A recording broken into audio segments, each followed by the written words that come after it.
Xin chào mọi người nhé. Lâu lâu hôm nay lại đi lại con suối không ạ? bắt rắn. Chuột. Đây, nó bới cả củ sắn lên để nó ăn này. Trong rừng toàn rúi thôi. Rúi luôn này. Thấy không? Rúi luôn. Đường nó đi đấy, đường nó đi.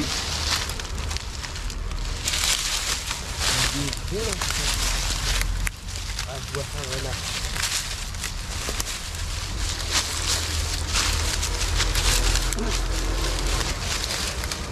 Đi ra ngoài khoáng như này.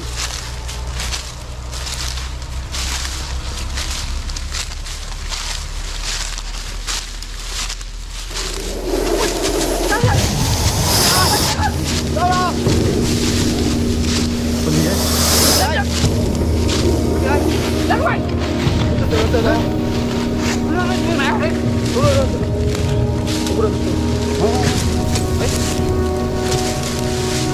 Ủa, cái này ở kia rồi.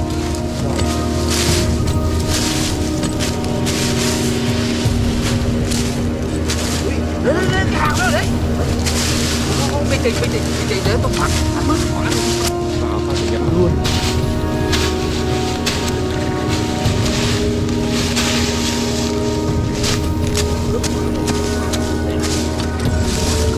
có tiền. Đấy, cái hàng đó đấy. Đúng rồi đấy.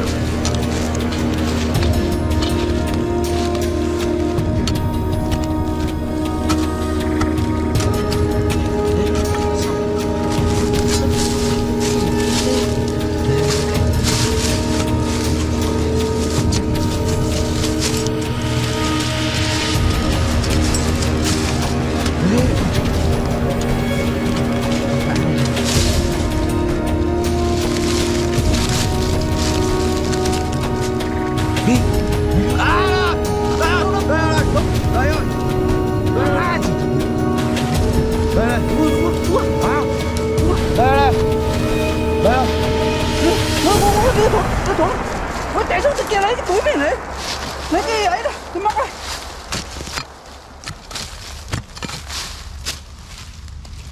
Lên lại thụt đá mất rồi. Lên lại thụt mất rồi. Đấy. À đây. Vậy mày. Rồi. Ui giời, đây rồi. Nó nào bắt thấy anh đèn luôn. Đây rồi. Nằm đây rồi.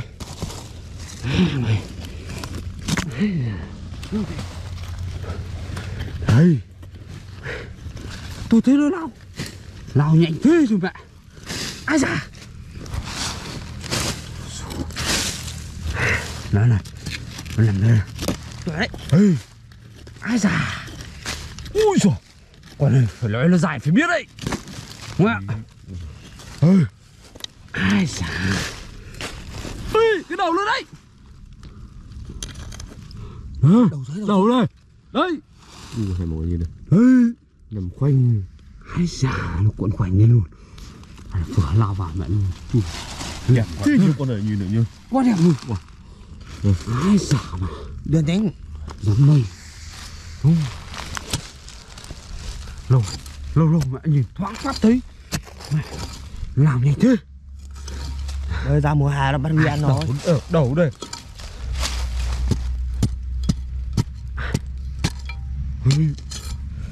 Càng nào càng hỡ ra mẹ đẹp lắm.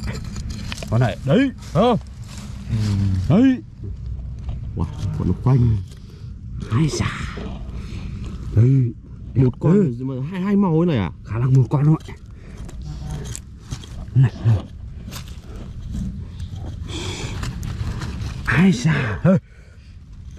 Ai chà. Mẹ. Con chặt lắm. Ai chà. Ui đầu kia. Đầu lên chỗ nàng này rồi. Ai thì không một thôi. Hai đâu? Ê, hai con. Hai con. Ê. Đấy rồi. Hai con. Ai da. Hai con không? Hai con. Ôi giời, nó tấn công luôn. À kìa. Cắn nhau à? Ai à?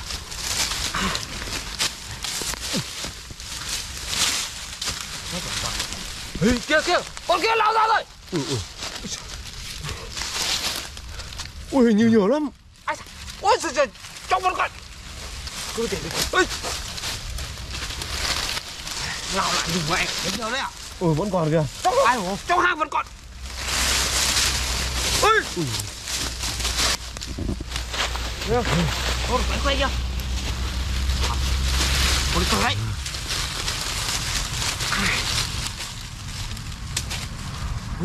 Ui giời, ai giời. Kinh không? Như bằng chó này. Luôn chó nào. Nó giận. Kinh. Nào.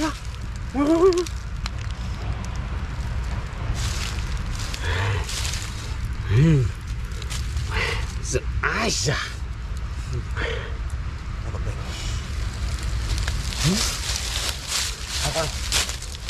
Ai sao? Trong kìa. Trong lúc còn đang quặn chưa? Hôm nay làm luôn ổ. Ui giời. Nói nào. Ai vẫn còn hai con. Nó chui ra bên kia kìa. Đâu? Ôi giời. Ai giời, nó có cửa ra đây vậy. Nó cửa thông hơi ra đây này. Cứ mà con đây em từ từ. Con này là đi. Từ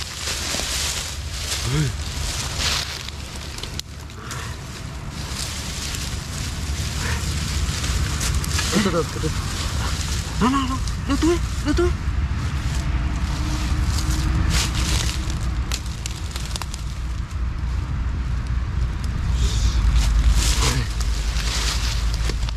Ví vẫn còn nằm đây. Bảo bay rồi. Ai da. Đây nó ngách ra đâu ạ? Đây. Nó có lỗ thông hơi ra đấy mà. Cái đầu đây. Đấy chạy ra rồi. Đây rồi. Ấy.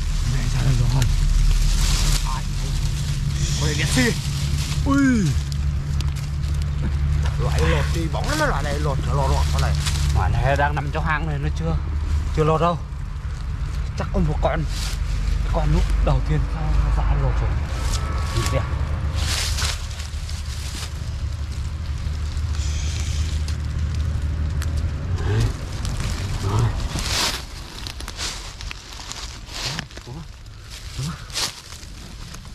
Thông rồi.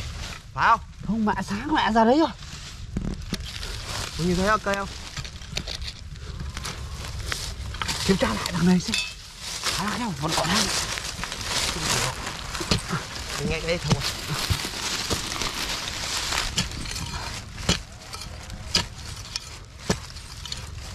Nó phát ổ luôn. Đâu, chả đi nữa. Nãy gặp tiếng ổ vô con ngoại.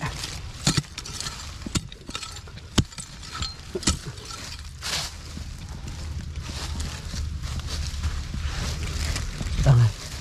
Đấy rồi. Đây cái này. Đập nữa. Hay để kênh mẹ thôi. Đây. Nào, lật hẳn nó ra.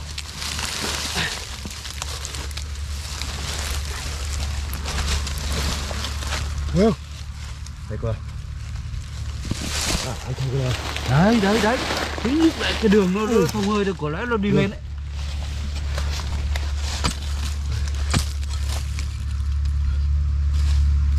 Đi.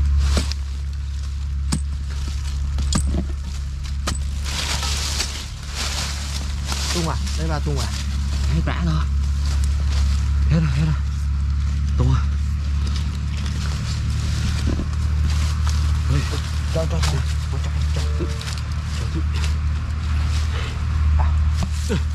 Bố còn vẫn yên không ạ? Nè. Đi lại nào.